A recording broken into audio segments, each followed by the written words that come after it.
हिवाळी अधिवेशनाची तारीख जाहीर झाली आहे आणि अचानक अधिवेशनाचा कालावधी कमी करण्यात आला। आचारसंहिता असल्यामुळे जनतेला मोर्चा काढून नारेबाजी देखील करता येणार नाही। अधिवेशनाचा कालावधी कमी का केला? अधिवेशनासाठी विरोधी पक्षनेता अद्यापही का जाहीर झाला नाही? विरोधकांच्या प्रश्नाला सरकार घाबरतंय का? जनतेत चुकीचा संदेश जाऊ नये म्हणून सरकारने अधिवेशन गुंडाळलंय का? याविषयी सविस्तर माहिती जाणून घेऊयात आजच्या आमच्या स्पेशल एपिसोडमध्ये। हिवाळी अधिवेशन घ्यायचंच का?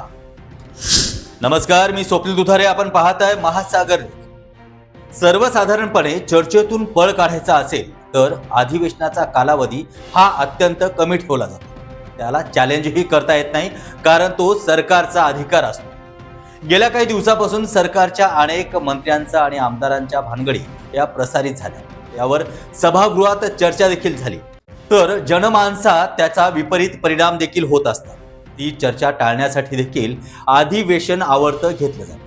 नागपूरचं अधिवेशन कमी कालावधीचं ठेवण्यामागचे इतरही अनेक कारणं असू शकतात, जसे की आगामी निवडणुका, उदाहरणार्थ 20 डिसेंबरची जी निवडणूक आहे, त्याचबरोबर प्रशासकीय सोय, खर्चात बचत आणि विरोधकांना चर्चेपासून टाळण्यासाठी सरकारचा हा डाव देखील असू शकतो।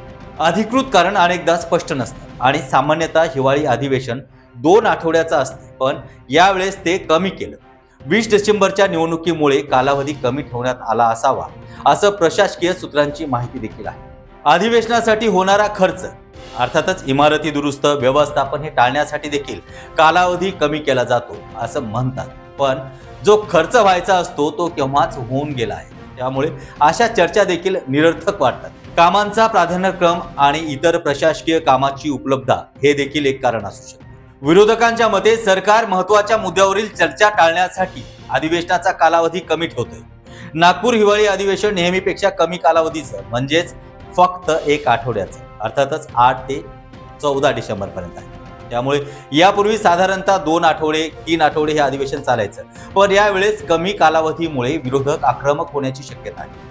विशेष म्हणजे अधिवेशनाचा कालावधी कमी असल्यानं तो रविवारी देखील कामकाज यावेळेस चालू ठेवण्यात आलं। विरोधकांनी अधिवेशनाचा कालावधी वाढवण्याची मागणी केली होती, मात्र सरकारने अधिवेशन 1 आठवड्यातच ठेवलं आहे।